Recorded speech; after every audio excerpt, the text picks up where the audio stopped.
Okay, well, I would like to introduce Dr. Christina Thorpe. She's a department head with psychology.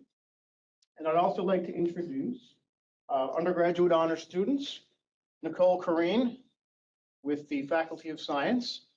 And also we have Janine Ellett with, say again? HSS. HSS, that's the one. Thank you very much. Okay, thank you very much. So as was just mentioned, I am currently the head of the psychology department.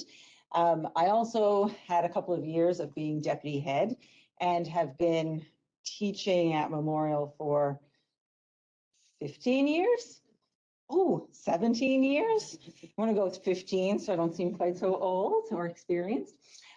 So this program is something that I started, or that we piloted this year, to really get at some of the issues that I have seen in the past 15 years around students really not feeling like they're prepared enough for post-graduation.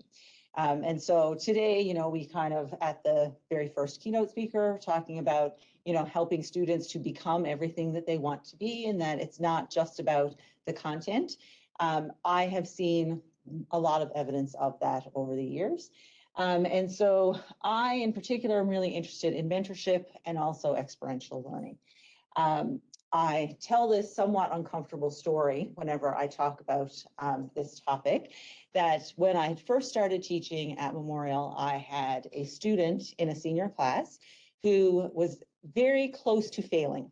And I had asked them to come and see me during office hours. And when they came, they had essentially said that their goal was just to pass the course. They just needed a pass because it was their last semester, and when they were finished, they were going to open their own practice as a clinical psychologist. They had no idea that they needed to go to grad school. They had no idea that that graduate program was extremely competitive. And while that sounds extreme, I actually understood how that could happen. Like, I'm a first generation university student. I didn't have parents to tell me about any of those kinds of things. And so this was an opportunity for me to kind of reflect on how do we teach students all of those skills when they are like that are outside of the content, right? We are taught how to teach our students content, but not necessarily all of those extra things that go along with it. So I used to teach a required second year course. And so in there, I would take 2 to 3 classes, forget about the content, and instead work on making sure that students knew some of those extra pieces of information. And that became known as the talk within the department. And I continue to do that now. I would also bring in into my classes something that I stole from one of these kinds of sessions from people in the education department, where I would take my syllabus and I would go through it at the beginning of the semester, trying to teach students that, you know what, there's a reason that we do group work. It's not just because we want to make you suffer. It's not just because I want to reduce the number of papers that I have to grade. It's because there are skills that you were learning from that. And so then we would brainstorm, what are those? And I would incorporate kind of experiential activities in my class as well. All of those sound really nice, but it means that it's a very patchwork system that we have going. So if a student didn't happen to take one of those classes with me, or depending on who they took, they might not get any of it.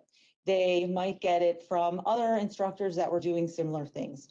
And so we really wanted to find a way to bring it together so that we weren't missing students. And that's what this Pathways program was about. I was very, very, very lucky that I have 2 fabulous honor students that were helping with this. So if you want to think about experiential learning and mentorship, these guys got experience both receiving and doing. So Janine is as we just said, is finishing up her honors, and she's actually going off to grad school in September to do educational and counseling psych in Saskatchewan. And so doing some of the kinds of things in this program was something that she was skills that she was learning to gain. Nicole is a BSc honors and is also doing her co-op. So that means she has one more semester left. And again, talking about her kind of career goals around perhaps clinical, perhaps educational psych, again, kind of played into it really well. They did everything. I did not let them off easy in this honors project. They helped develop resources, they did background work, they wrote the ethics, helped to write ethics applications, they did surveys, they did mentoring sessions, they wrote it up, they presented at lots of conferences. So they have been busy for the last since September. And now you're going to see how wonderful they are as they start to give the presentation. So I, like many of you, can probably remember joining an undergraduate degree and being confused about specific requirements, or later realizing you may have missed out on an opportunity because of this lack of knowledge. This is because a student's undergraduate degree is a busy time where they're expected to learn a lot of information. Besides content knowledge, they're also expected to know how to apply for postgraduate programs, certain career opportunities, and so on. A common theme in the literature concerning undergraduate students is their assertion that they lack timely access to career-related information.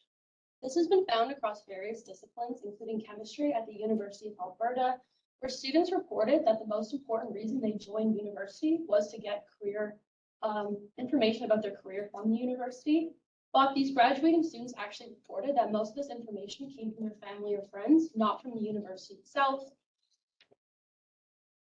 So this problem is not noticed just by students, but also by faculty members who report being approached by students for guidance, but they're so late in the career that by the time that they get this knowledge, there's often not enough time to do it. So in your fourth year, finding out, oh, you might need to volunteer and have that on your resume for your graduate. So, this issue is not new, and researchers have noted the gap between students' needs and the resources they are provided as early as 1975. Since then, there has been ongoing advocacy to enhance undergraduate student preparation for success, aiming to provide students with this comprehensive information, not just at the end of their degree, but hopefully sprinkled throughout. Enhancing student knowledge is crucial from an equity perspective, particularly as students sometimes receive specialized career or academic information if they have a mentor. Addressing this gap is advantageous for both students and staff, since this one-on-one mentorship that is provided to some students isn't able to be provided to everyone, especially in high enrollment programs. This information gap that we talk about is known as the hidden curriculum, and it's that information that is beneficial for students, but it's not advertently communicated to everyone in a program. For example, that was kind of mentioned before, I wanted to do clinical, I thought, when I first came into the program, and I had no idea of the volunteering that I needed. I didn't know I needed to volunteer with the vulnerable population, or that I would need 2 references from FOSS for my graduate application. So, after talking a bit about the hidden curriculum, what does that mean to you? And can you think of any examples from your own life or programs where you've seen this too? I want to mention something. One of the audience said they can't hear you guys very well. If you guys expand your, I guess they can hear you better because the system is there. Okay, they can hear me okay? Yeah. Okay. All right, so Nicole will have to more. Thank you very much. All right, so any ideas about hidden curriculum, what that means? So the fact that I did not know, or that that student didn't know that they had to go to a graduate program, that might be one example. What else could you see? Yep. I'm a teacher, Mhm. I teach grade 7, Mhm. and there is a hidden curriculum in schools in terms of social justice, diversity education. You're not going to have a subject in a junior high class called social justice, maybe in high school, but not by grade 7. Mhm. And these are topics that we try to intertwine in different school subjects because it's not overtly covered in curriculum, but schools are places of learning. So Right. it becomes, you've got to make sure the child is well-rounded. Right. And so I realized I should have given you a mic, so I'm just going to repeat back your point. That's what you were giving me those dirty looks over there for, wasn't it? No? Okay. So so this wonderful person is a very brave grade 7 teacher. I say that because I have a daughter in grade 7. So, and so she's saying that there's definitely hidden curriculum within students at that age around learning about topics like social justice and diversity. I would argue that that is the same thing in university, right? There's a lot of times where people are uncomfortable about those questions, about those discussions, and then we don't have them, so we're not educating people about it as much as we should. Yep. Any other ones, Mark? I would say the biggest one that no one likes to talk about is in grad school, we quite happily train people to be researchers, and essentially no new faculty member has any background whatsoever in education or teaching. And then we throw them into a classroom and expect them to develop innovative curricula. And any workshops that are available tend to be, there's a perceived barrier because of the pedagogical, for want of a better phrase, jargon. And I'm a biochemist, I know about jargon, but the pedagogical jargon that they don't understand.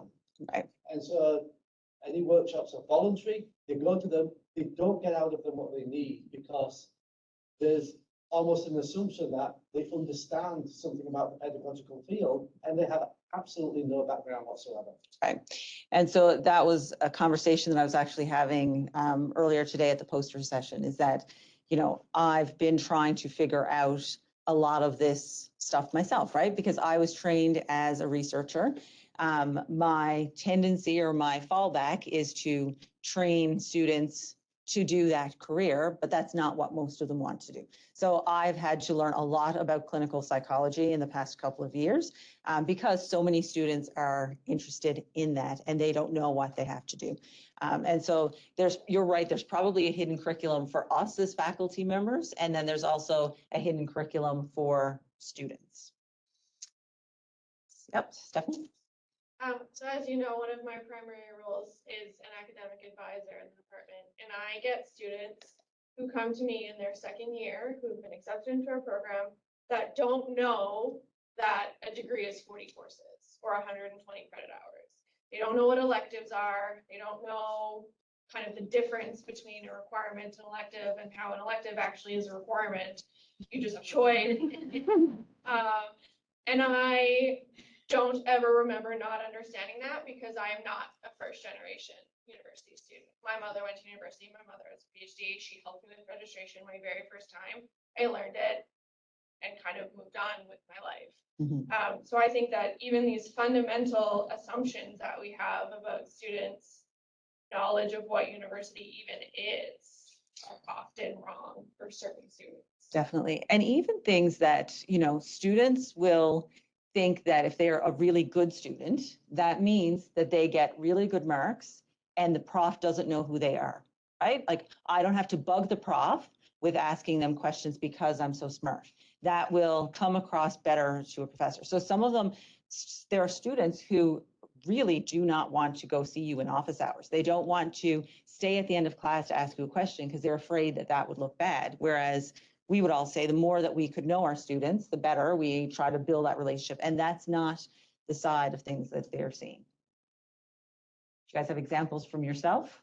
Oh my gosh, Tina literally just described me as a student until like my 4th year. I was the one like, keep my head down, get good grades, work hard, everything will be fine. I'll go to grad school, it'll be okay. And then I found out in my 3rd year that I was doing everything wrong. So thank God. Everything wrong. So thank God for Christina and her class because she kind of saved my booty. There was no way I was making it into grad school without some of that knowledge.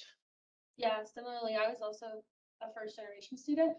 So a lot of the stuff that I was looking for, like even Stephanie had mentioned about what electives I should take, what courses I should take, applying for a program, scholarship opportunities, all of that stuff, I didn't really know until my 3rd year. And then I'm like mad at myself for being like, oh, I had all that time where I could have availed of other things and I just didn't know. Move along. Oh, yeah, Yeah, should I move? Okay, closer. yeah, we will move over so that everybody can hear me. All right, so I'm really glad that some people brought up the like diversity piece and also talked about first generation students, but thank you for all your answers. They're really interesting. I'm really glad you guys decided to share. But I just want to go forward and build a little bit on something that Nicole had said earlier, which is that the hidden curriculum is really an equity issue because not all students have equal access to that information. And that is so incredibly true because research does show that the hidden curriculum can disproportionately affect students from diverse or minority populations. Now, this can include first-generation students, it can include racialized students, students who are low income, international students, really any student that doesn't fit into that majority group. They typically face some additional challenges as they try to navigate the world of academia and that hidden curriculum. And so one thing that people often see is just a big difference in the resources that those students have access to. Now, that can include tangible resources like finances or physical resources, things like that. But it can also include intangible ones, such as their level of social and cultural capital. If you don't know what those are, social capital is essentially one's network of relationships and social connections. So that can be friends, family, professional contacts, stuff like that, from which they can get information, they can get resources, social support.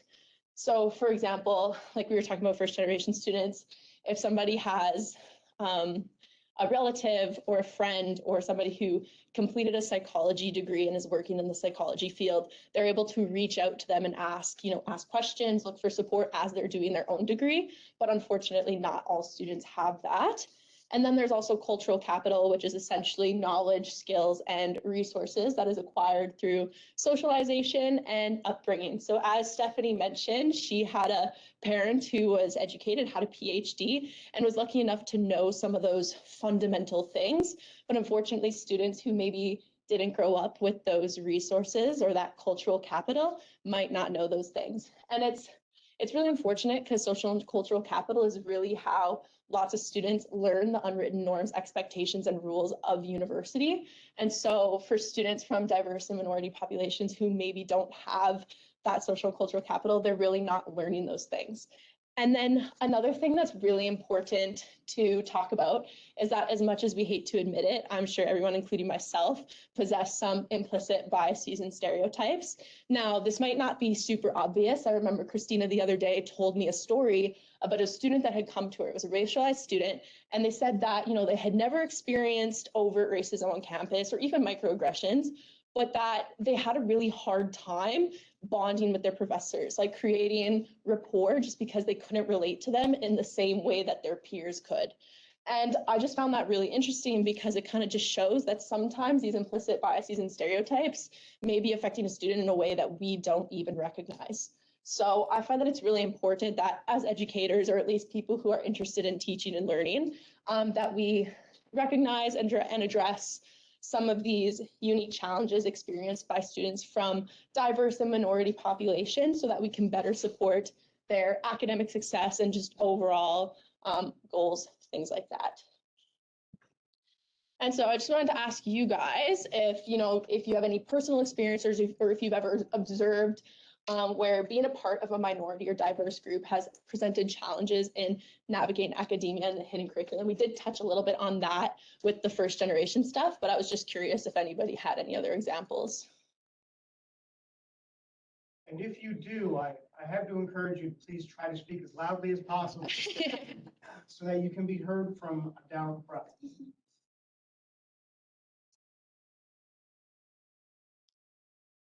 Maybe not. That's okay. Yeah. This is a little bit of a weird one. So English is my native language. I know it doesn't sound like it most of the time. But when I started in my previous position in Brandon, which is southwest Manitoba, rural, a lot of the kids there, they had no idea what I was saying. They couldn't understand me, even though I was speaking English. I had kids come up to me and say, we had a prop in the department who was originally from China and had a very, very thick accent. They could understand him better than me because they looked at me, saw a white guy, assumed I've got a very Anglophone name, assumed I would speak the same language as them, and they just couldn't adjust to it being an English accent that they hadn't heard before. And this was before Game of Thrones and Northern accents on TV. And they had absolutely no idea. And it just made it very difficult. And so it was interpreted that I was unapproachable. Hmm. Man, I would have never even thought of that. Thank you for sharing. That was interesting. Anybody else? Might click on just in case. Don't want to run out of time. Alrighty. So yeah, thank you for sharing. Really interesting.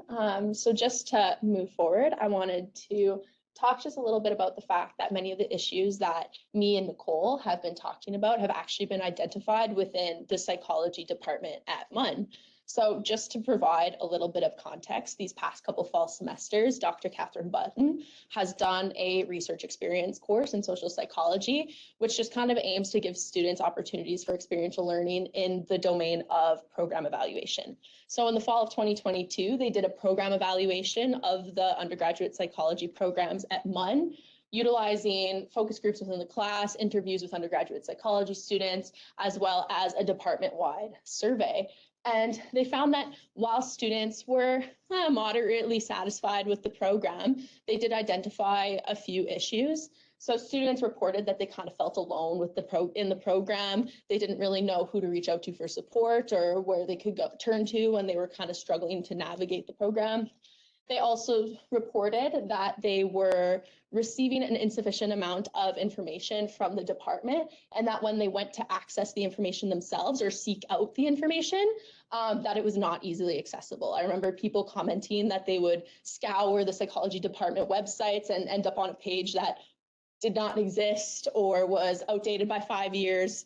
And so they were really struggling with that. And then most importantly, students were reporting that they were lacking critical information about important opportunities like the honors program, MUSEPs, volunteer opportunities, and that when they finally did find out about it, it was almost too late to avail of those opportunities. So Christina talked a little bit about that. A story that we get a lot is about the honors program, where students go to apply for grad school in their 4th year, and then they realize, oh no, like I need my honors to get into graduate school, but by your 4th year, it's too late. So then we have a lot of students taking an extra year just to do their honors program, which is very unfortunate. And then finally, we also found that students reported that they were unhappy with the limited amount of hands-on work opportunities, mentorship, and then exposure to the different fields of psychology. So I know lots of you talked about how in university you were trained to be a researcher, and lots of students were saying that they want to know more about the other options in the psychology field. Okay. All right, so other departments and other psychology departments and other departments within different fields have begun to try a couple different options for addressing some of those problems that we just finished talking about. So one that psychology departments have started trying to implement is career information and major readiness programs. Oh, sorry, just trying to find my notes. These can come in various formats. So psychology departments have done full-time, full credit courses where students get 3 credit hours. They have done some part-time ones where they get a single credit hour. There have been pass-fail or voluntary programs done online or in person. But no matter the format, these programs typically have some common elements with the main goal of increasing access and dispersing information about course procedures and selection, professional mentorship, potential undergraduate work and volunteer opportunities, future career options, and preparing a plan for before and after graduation.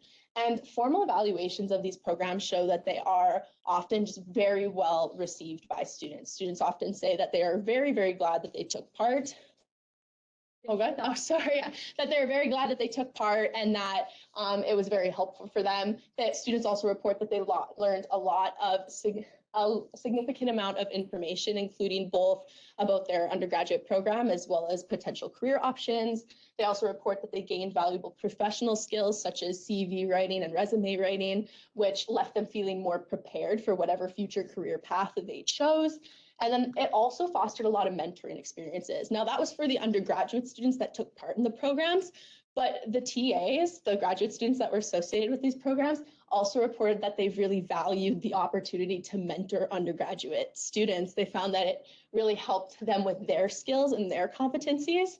So overall, just a very good program within the psychology departments. And Wondering if these were embedded in for credit courses or if they were non-credit expectations. there have been both. Lots of the articles that we read about these programs were single credit part-time courses. So like 18 to 20 hours online, but they've varied across different studies. Yeah. All right, and then a second option that other departments, not within psychology, typically other domains, have begun implementing is individual development plans and ongoing mentorship. So individual development plans, if you don't know what that is, typically help students assess their strengths and weaknesses, set goals, and then create an action plan to help achieve their goals and develop their skills and competencies. It is important to note that individual development plans are typically created and developed with the help and guidance of a mentor. Research does show that mentorship is critically important for these being as successful as possible or as effective as possible. As mentioned, as there are no studies that we know of that have assessed the efficacy of this with undergraduate students in psychology, but as mentioned, success has been noted in other disciplines. For example, the University of Puerto Rico Mayagüez began using IDPs with a selection of their undergraduate engineering students. And they found that both students and staff reported that the individual development plan was an extremely effective tool, that everyone involved really found it helpful. They also found that the IDP inspired students to strive for success, and this was shown through them engaging in summer programs and other programs that they may not have otherwise. And then finally, they also found that it increased the students' self-efficacy. And then it's team's turn. All right. So taking what Janine just went through, programs that have kind of looked to train students to recognize and gain skills and competencies have often relied on these information sessions or courses, individual development plans, and mentoring. And so we decided that we would try to get the most bang for our buck and essentially do all three of them. So we're going to just go through them one at a time. In terms of the information session, this is something that I started doing when I taught that required second year course. And I found that when I was doing it with the second year students, they enjoyed it so much. They all talked about it. They asked when we were going to be having the talk. That's how they referred to it. That I then started, after I finished teaching that class, I offered it every year to students across all of the different years. And we always start the session off just by talking about what are your post-graduation plans. And so for the second year students, I find that half of them come in and they're like, I know exactly what I want to do when I graduate. And the other half are just like, I have no idea. And then I reassure them that I didn't either as a second year student and that that's fine. And then just trying to get them to realize that they're, in some ways, us profs, we know how to be researchers, right? So if you want to find out about careers, start meeting people, right? Talk to your parents' friends, talk to your cousin that's got a cool job, ask them about it. How do they like it? How did they get there? What was the training? So do some of that kind of networking. And then also to do some research on the skills and experiences that are required. But that generally speaking within psychology, there are some very common requirements. So almost always you're going to need reference letters if you're applying to grad school or applying for jobs. And you actually have to build relationships in order to get those reference letters if you want it to be a good one. In psychology, if you're going on to grad school, you typically have to have an honors degree. Not that it's every program requires it, but the majority of them do. Students in our department in particular, there is this assumption that if they're going to do clinical psychology, that they don't have to know anything about research. And we have to very quickly tell them that that's not the case. They do need to have research if they want to go into a clinical psychology program. They often need experience working with vulnerable and diverse populations, and they need to have good interpersonal skills and oral and written communication skills. So once students recognize that those are things that are outside of the coursework that they might not have realized, We then need to start giving them some ideas about how they can actually gain those skills. MUSEPs, ISWEPs, and I always forget to mention SWASP. Yeah, that's the one that I always leave off the list. Those are fabulous opportunities. It is still surprising to me that not all students know about them, right? I will mention it in third year and there will just be a blank, a MUSEP? And so we remind them about that. SURAs and USTRAs are another opportunity, and these are paid opportunities to work on campus. We also talk to them about societies and clubs to gain interpersonal skills. So Jennifer and one of her colleagues, Ryan, were talking about this in a session earlier today, that he felt that he actually had done a psych degree. So he was a student of mine many, many years ago. He talked about how being involved in Munsu and all of the different extracurricular activities, that had a huge impact on his learning and his skill building. And students don't recognize all of those things that happen outside of the classroom are building the skills and the competencies that they're going to need. And so making sure that we very explicitly explain that to students is helpful. Volunteer and work. So students who are saying, but I work in retail. I have to work in order to make money. So I don't have any skills. I'm just like, okay, if I had to work in retail, like I would need to have good interpersonal skills and conflict resolution and communication skills. So helping them to realize that. And then of course their coursework is also important.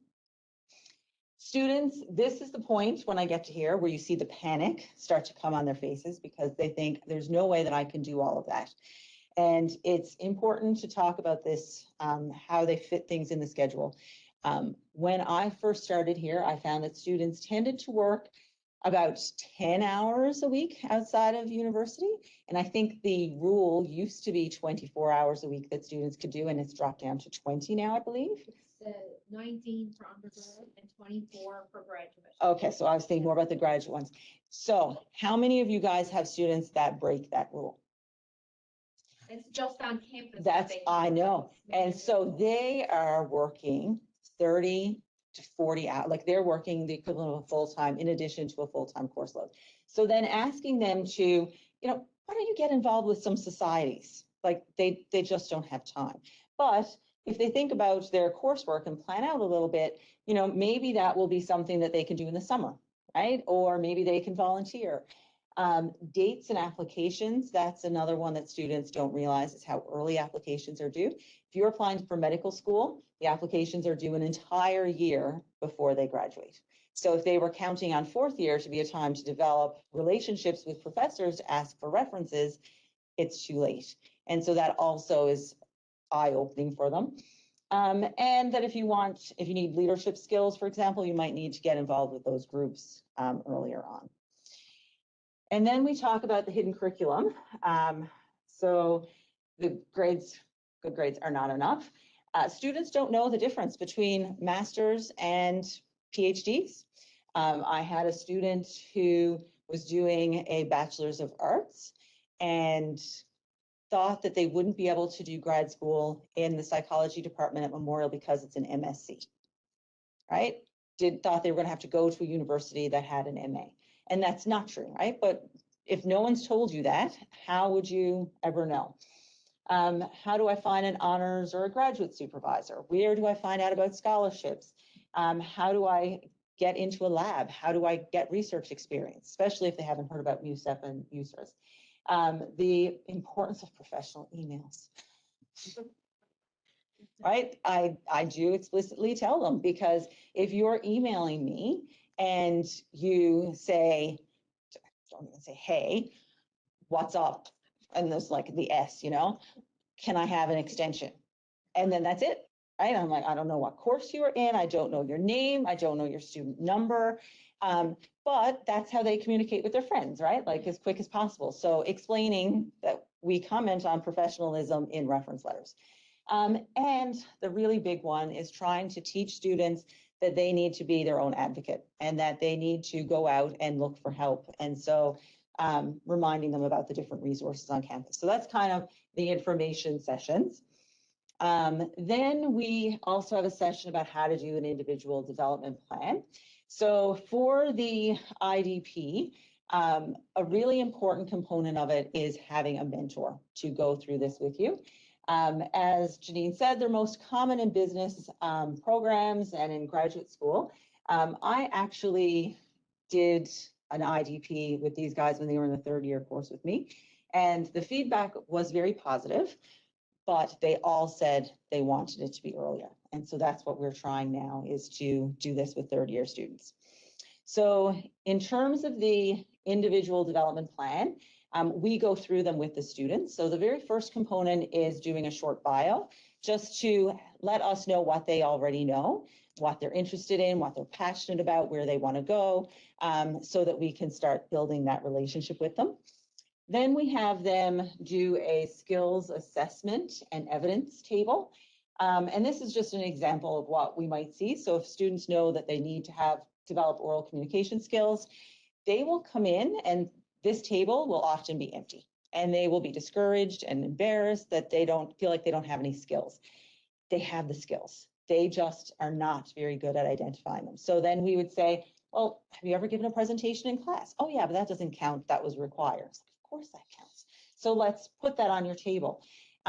It helps if we can kind of chat with them, communicate, talk, brainstorm, and help them realize just how many skills they have and how competent they are and how much they would do great in grad school or wherever they want to go on with. The other reason for making this skills table is to get them to realize if there's any gaps and how they can work on them. The idea is that they would continue adding to this evidence table as they're going through their whole degree, so that when they're applying for positions later on, that they have something to look back for. They then go on to come up with some goals, and we teach them about SMART acronyms. So the should be specific, measurable, attainable, realistic, and timely. Students still won't do that at first. So the table often has things like, I want to increase my average by 10%, and I want to get research experience.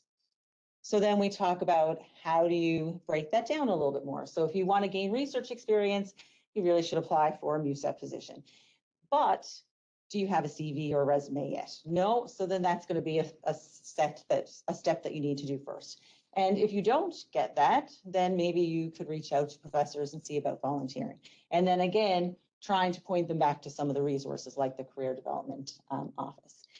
The other thing that students will do is that they will have this table where they're thinking that in this semester where they're doing full-time course load and working 40 hours, that they're going to get research experience, they're going to become the president of MUNSU, they are going to volunteer in the community, and it's just very overwhelming. So then we talk to them about maybe moving some of those things further ahead. So maybe we'll save this thing about finding an honor supervisor until third year, and then help them kind of file those away.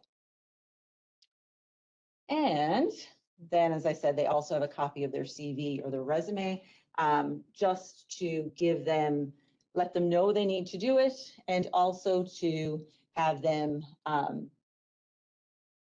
know that they might have a goal of going to the Career Development Office to get some additional help with it. Finally, the mentoring sessions. In the first one, it is an introduction, getting to know them, building that relationship, and then going through the IDP. And then the second session is about 3 months later, where we review their updated IDP and we celebrate accomplishments. That's probably the most fun part. Students will come in and they'll be so excited to tell us about what they did in their MUSEP position. They are so excited to show us their new CV, right? Look at how great this looks. And then we also discuss any barriers and brainstorm any problems that they might have come across. All right. And guys, we have 10 minutes left. Yep. So to recruit participants, Tina visited a compulsory course for the major. So she visited research and writing, which is psychology 2930, and gave participants just some information on the overall program, kind of what it would look like, and then how they could register for it. And again, we were interested in seeing how effective this program was. We created a survey, and it was based on other surveys that we found for similar programs that did this program evaluation on a career and readiness program.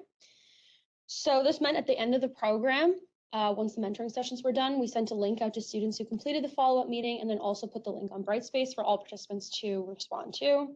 And again, participation in both the survey and the program were voluntary, and it was reviewed and approved by ethics. This one? Yeah. So to measure this, how this effectiveness program was, we had our survey, which had 50 items, and it was both Likert scale and open-ended questions. So most were the Likert scale, so it was a 5-point. 1 was strongly disagree, 5 was strongly agree. And this included overall questions. So for example, I felt more confident going into my degree after having completed this program, and then the student would respond the 1 to 5. And there was also specific program questions. So it asked about how the IDP process was, and again, they would respond the 1 to 5. And the open-ended questions just gave participants a chance to kind of elaborate on some of the things. We asked specifically the 2 most helpful and least helpful parts of the program, if there was any barriers, and then suggestions for improvement. Survey responses were aggregated to determine if the participants found the program helpful and how it could be improved in the future. 27 students signed up for the program initially, and there was varying participation in each part, but 14 completed the survey. Overall, the program was very well received. All on the Likert scale, all means and medians were above 3.5, so hence students strongly agreed with most of the statements. In the open-ended question, all aspects of the program in some combination were listed as helpful. So for example, one student would say, I found the talk and the individual meetings very helpful. Another could say IDPs and the other information session. No aspect of the program was listed as unhelpful. A lot of students just said unsure, none of them, and stuff like that.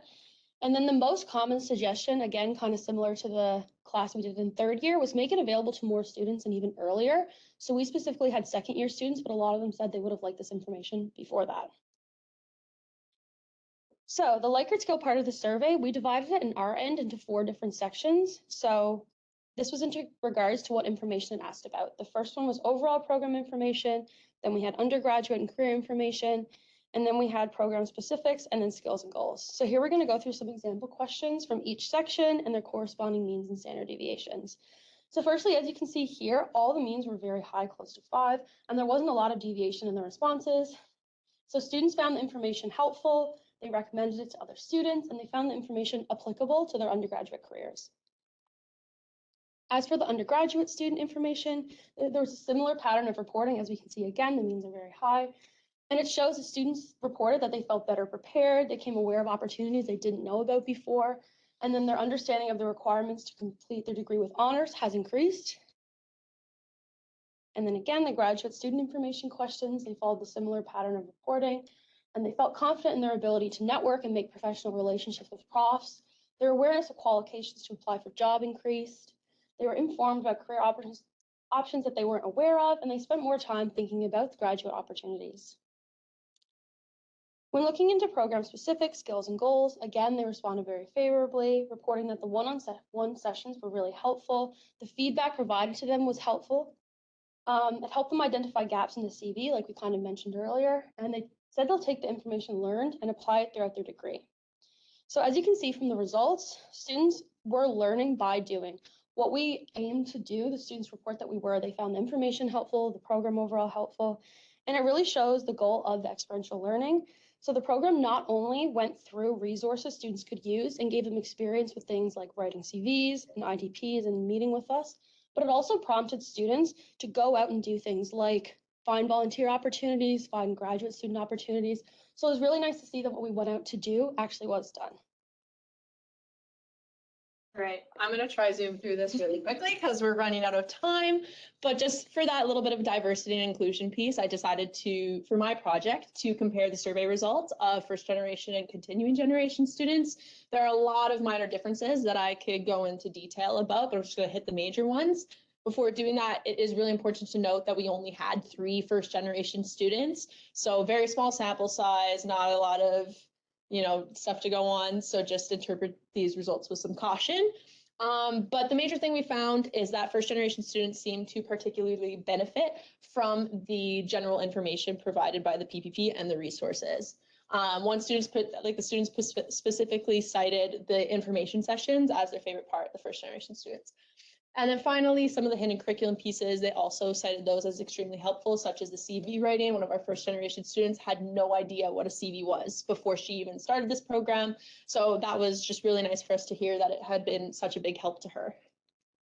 And then just a few quotes from our students. As you can see, as Nicole mentioned, the program seemed to do what we wanted it to, and students said that they found they were more prepared for their future in psychology. But we also found that they said the program was helpful for other aspects of their life. So we had one student here mention that it helped with her sleep schedule. We had another student say that it helped with her day-to-day routine, which as organizers of the PPP was just really, really exciting to hear.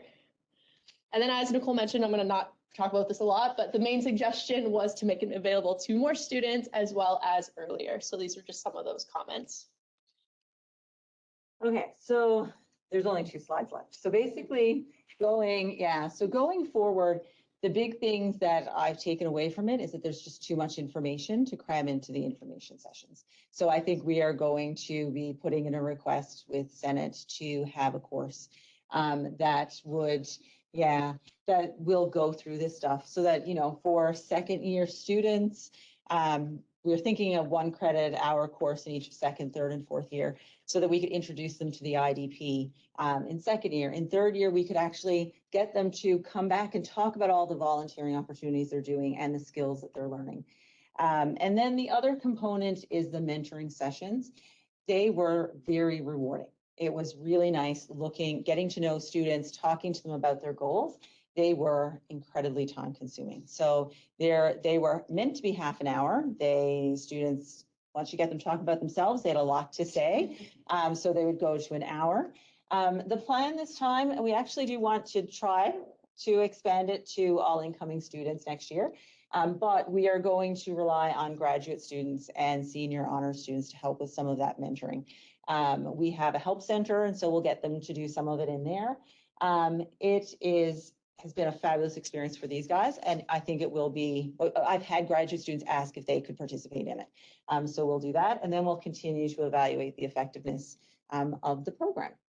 So any questions? Just wanted to interrupt for a second, sorry. Oh. We do have microphones. Okay. To anybody who may have a question, because I'm sure there will be lots of discussion. So does anybody have anything that they would like to ask?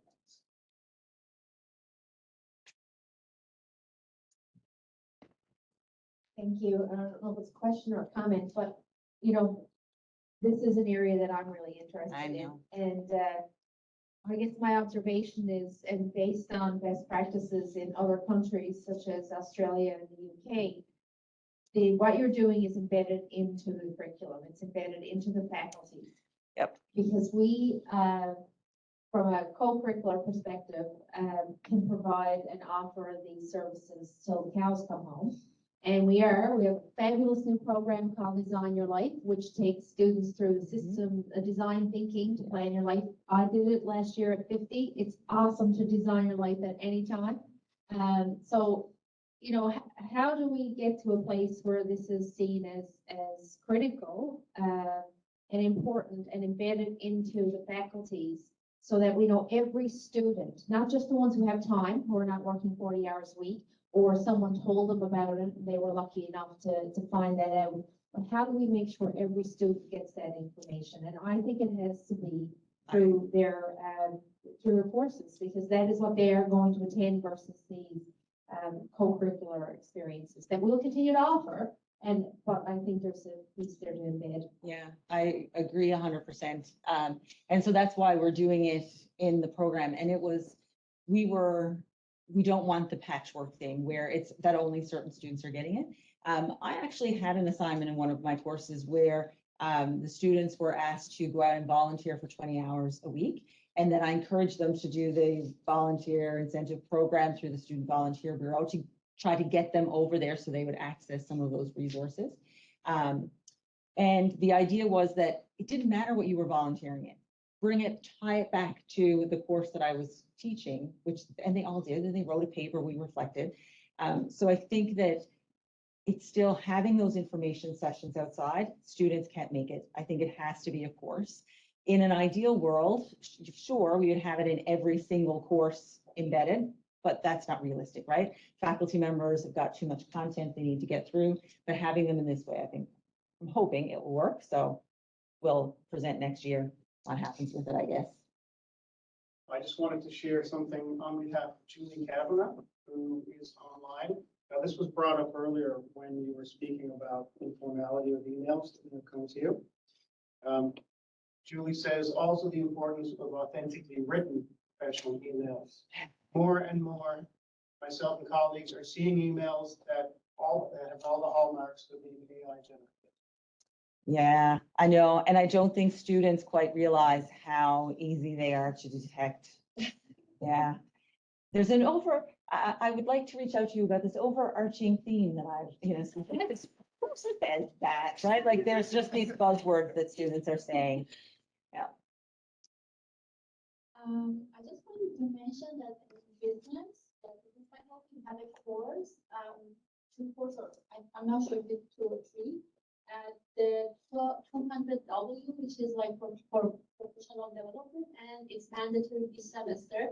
It's very similar concept, so they should think about smart goals, plan for 6 months to 12 months ahead of them, and like plan, write resume, write CV, and like get ready for answering some simple interview questions. So I don't know if like it's useful to talk with them and see, like, because it's, I think at least 3 semesters they experience like some sort of trial. Yeah, and it's mandatory, but I think it's free for students. So. Right. And I think that's great. And I will definitely start reaching out to lots of resources around campus when we're developing it. I do find that it seems that more professional programs are able to do it better than what more of the basic sciences are. So, in business, in pharmacy, in social work, engineering, they tend to have those kinds of courses more. In a department like psychology or biochemistry or physics, we are not trained in a lot of those things, right? Like that wasn't our background going through school. So it's not quite as common, I don't find. But that doesn't mean we shouldn't be. We're working on it. Just wanted to pick up on the embedding this sort of thing into the individual programs, and I suspect Tina knows exactly where I'm about to go with this. And especially, relating it back to the UK and Australian models. The big issue is here, our resource allotment is not based on students. So you can have a department with 300+ majors and only 15 faculty. And there just is not physically the ability to do this. And it all comes back to the resource allotment model that is used not just at MUN, but at many North American universities. And it's a real issue. It definitely is. And I think that's part of what has been limiting us to a certain extent is that, I had wanted to create a course like this years ago. I don't have the time, right? And I don't have staff that are sitting around twiddling their thumbs. Everyone is very busy. And it's a lot of background information and research that we have to do on our own. Yeah, so we're trying to get creative with it. So involving graduate students and honors students, I think will, now that we know that it works, that will be kind of the next step. Mm-hmm. Hi, my name is Jane from CITL. The business program, the new undergraduate program where they have those courses the lady had mentioned. So it's 3 courses that are mandatory, but the students do not get a credit for having done them. And they're set up to help prepare, in part to help prepare students for the different co-op placements that they're doing. But the students who are doing the non-co-op program also take those courses. And they're kind of scaffolds to help them build skills as they go through the program. And so it seems to be so far working very well. They created them with the Gardner Center, the Gardner Center, And if the instructor comes from the Gardner Center, the students all have to register for them as part of their course note. Um, It's definitely worth looking at. Yeah, and I definitely will. Thank you very much. And I know that Nicole, doing the co-op program in psychology, she did get a lot of that stuff embedded in as well. But students who are not doing the co-op program in the psychology department don't get it. The issue with having courses that are not for credit is that we will not get teaching credits, right? And, you know, already I'm at a point where I have to cancel courses a lot because we don't have enough resources to do it. I think that in this, just being practical, I think that it would have to be accredited course in order for us to get the teaching resources. That's what the people from the Gardner Center are the ones that are teaching it. And, okay, I'll definitely look into that, yeah. So maybe Very that's something that another area of the university. Yeah. By the instructor. That's a work. great idea. And I mean, I think we'd still want a facilitator within the department that knows the psychology side of things, but definitely having a partner in crime would be good. Yeah, I just wanted to check with how the students, like, when they ask you for advice on how to do, are you kind of expecting really too much from them to know what they want? Like, they make a lot of mistakes, right? And they make like, That's the point, yeah. so I'm doing masters and like MBA is the course wherein we do it very late, but there's still a lot of examples where the student makes a decision to what they thought they would do, but at the end of the program they change it. And even then that too becomes a risk.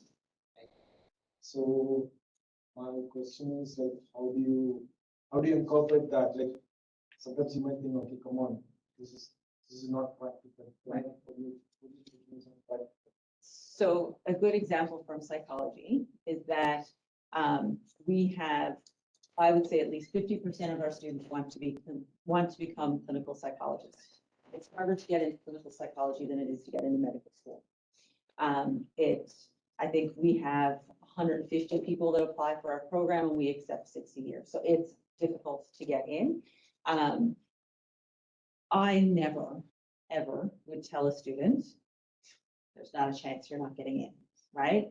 I do let them know the realities about how difficult it is to get into it. And then I also focus on the fact that if a lot of the skills that you would need for that and the competencies that you're gaining, even if you change your mind or we discover that a different program would help you to actually get the same, what your values are, what you want to do with your life. Those skills, those competencies are kind of universal for a lot of what you want to do. So it's not a waste of time. I changed my mind. Like I was going to be an engineer. I was going to be an actuariist, I think it's called, because I did that core, the little survey thing. I wanted to do it all. So I tell students that it's okay to change your mind, right? People change their careers now 6 times on average, I think is something that I read. But they're still getting the same skills and we brainstorm. A lot of times students will say that they want to do clinical psychology as an example, but they don't really know what it is. And so, you know, a bit of education, if I thought that someone really was making a decision not based on having all the facts, I'd encourage them to go out and talk to people that are in that career